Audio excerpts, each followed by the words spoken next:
everybody, I'm Linda Child, your Pampered Chef Consultant. Welcome back to my kitchen. Today I'm making Cowboy Beans, so I wanted to bring you along and show you some of the Pampered Chef products that I'm using.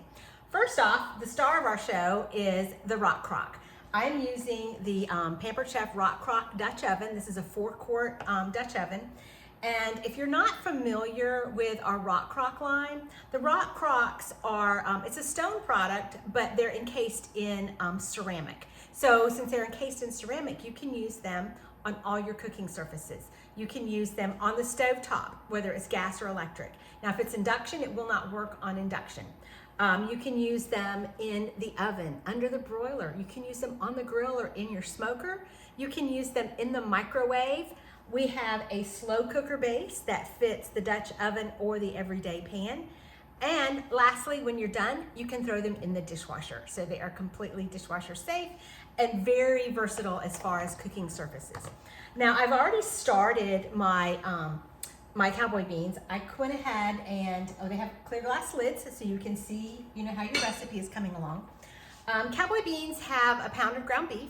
So what I love about the Rock Crocks is, especially when I'm going to use the slow cooker, is that I can start them on the stove. So I went ahead and I browned my ground beef on the stove. It's not hot yet. So you can see I've got my ground beef in here. And that's what I love about that is when you start them on the stove, I don't have to use a different pan. I can cook it, I can do it all in here. So that way I'm not transferring it, into my slow cooker and losing any of my flavors. So especially if you're gonna sear a roast or something before you do it in the Rock Crock or in the slow cooker. A lot of times you have to saute something or pre-cook something. So this way you're not dirtying up two pans and you're not losing any of that valuable flavor from the other pan. So I've already got my ground beef in here, and as I cooked it, to break it up, I was using the mix and chop. The mix and chop, this is completely safe to use in any of your cooking vessels, whether it's non-stick or stainless. It's not going to scratch anything up. The nylon head keeps it from doing that.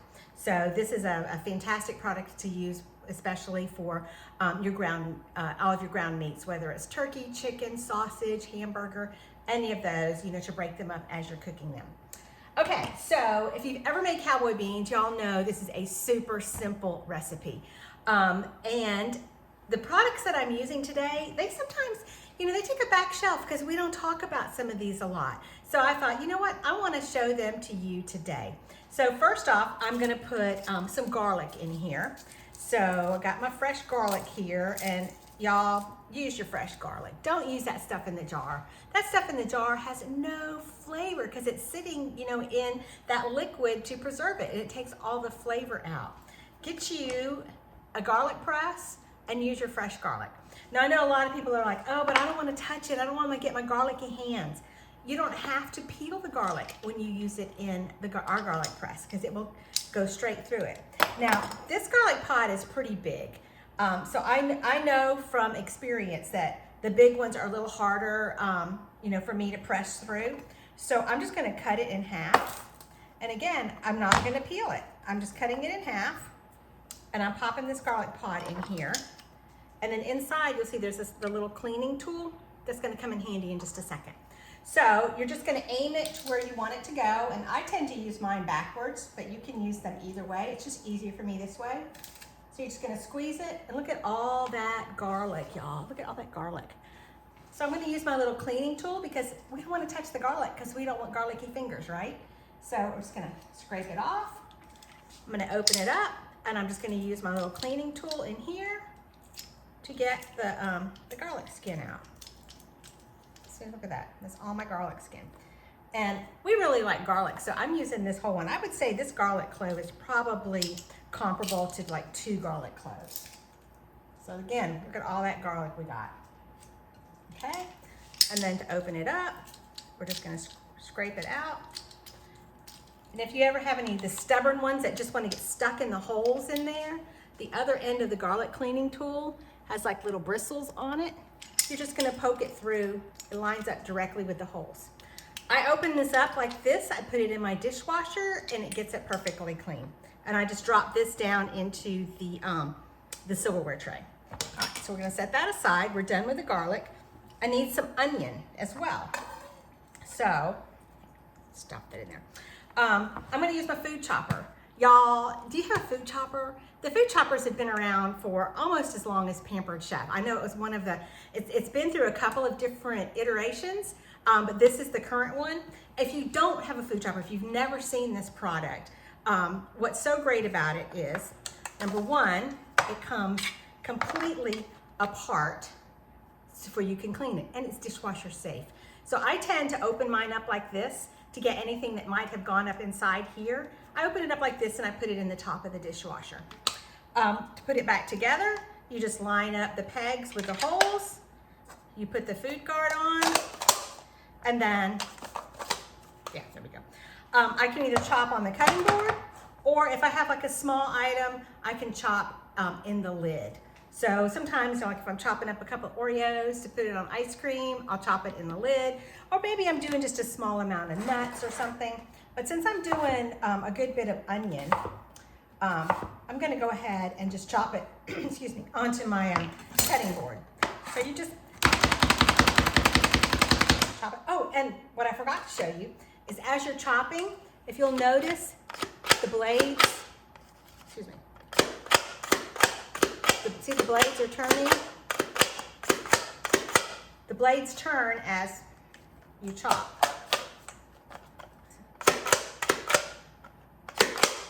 There they go. The blades are slightly turning as you chop.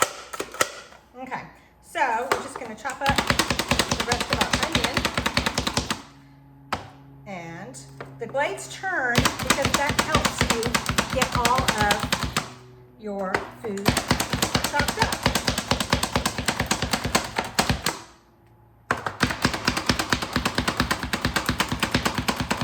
Okay, and we have one more onion here. There we go. Some people like to use this to take their frustrations out, the harder you chop. And I'm just gonna slide this onion into my Cowboy Beans here. And then all we have left to do is to put our different beans in here. The Cowboy Beans it's a lot of different kinds of beans. Starts with baked beans, and I like the honey chipotle ones because they have a little sweet, a little spicy. And so what we're gonna use now is the can opener.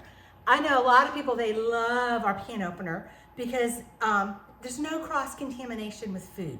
It doesn't leave any sharp edges. But sometimes they get frustrated because they're like, I can't make this thing work. Well, because you know, you're typical with your can openers, you go to the side, not ours. Ours goes onto the top. And what it does is it's not going to cut the can. It's going to break the seal under here is what it does. So that's how it doesn't leave any sharp edges. And there's actually no sharp blade. It's just kind of like an uncrimper. So we're just going to pop this on here. And when you're using it, you're gonna either hear a little pop when the seal pops, or I could just feel it got a lot easier to turn. But it locks onto your can, right? So you just turn the handle a little bit backwards and it pops off. Then the lid, a lot of people think, oh my gosh, my lid did not open up. I mean, they might like say it doesn't open. Well, it actually did. It broke the seal under here. So you could grab it with your fingernails, but you don't want to do that. The can opener actually has a little, see the little right here, the little beak, and it operates with this little lever. What you're going to do is you're going to grab the edge of your can and you're going to pull that up. So then there's no sharp edges here and no sharp edges on the inside. So let's just dump the beans in here. Okay. And then I've got several other cans of beans. Let me just show you one more. Let's do the Great Northern beans, because the Cowboy Beans have Great Northerns, pinto beans, kidney beans, and butter beans in them, along with the baked beans. So again, we're just gonna bump this up to the top. You're gonna turn the handle to latch it on. You're gonna go completely around the can. Did you hear that snap? You might have heard it on the camera. It got a lot easier to turn, but remember, it's hanging on. You just turn it a quarter turn, it lets go. we're gonna open it up with the thing. Now these cans I need to drain. So I've got, and y'all, this is one of my absolute favorite Pampered Chef products. And I'm gonna tell a little secret on myself here. When it first came out, I thought it was the silliest thing I ever saw. This is called the Easy Read Measuring Colander. As you can see, it's a colander. It measures up to 3 cups. When it first came out, I thought, a measuring colander? Who needs to measure? A colander is just for draining. Well, y'all, I have found myself having to measure a few times. Making a dessert, I had to measure 2 cups of blueberries. So I put those in here to measure them and then rinse them at the same time. You know, sometimes you're gonna need some, you know, other veggies or other fruits that you need to measure and rinse. But mostly I just use this as a super handy colander. It's got the wide handle here. So if you have the double sinks, you can totally rest this, you know, on the ridge between the 2 sinks and just let your stuff drain into the sink. I'm just gonna attach it to my bowl right here, and we're just gonna pour our beans through here to drain them and to drain off the liquid. So that is how this one works. Okay, that's probably good enough.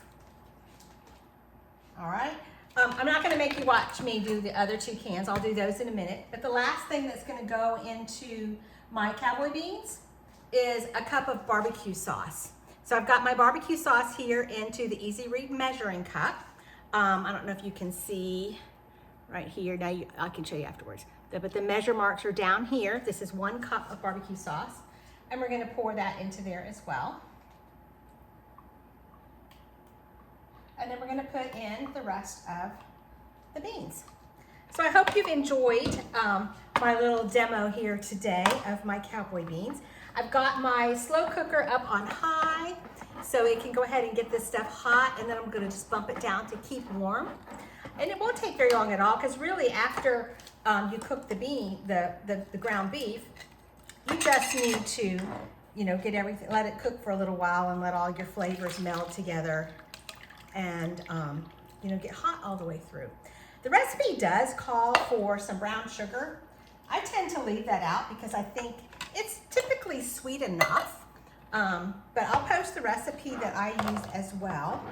My neighbor actually requested me to make this. I'm going to their house for dinner, so my neighbor requested that I bring him Cowboy Beans tonight. So that's what we're gonna have along with our barbecue. But anyhow, if you have any questions at all, please pop them in the comments below. If you need help with any products or have any questions, please you know, pop those questions below, or you know, send me a message and I'll be glad to help you. And lastly, if you want some more recipes, please follow me on Facebook over at Life with Linda, and there's lots more recipes and tips over there. So thank you for joining me, and have a great day, y'all. Bye.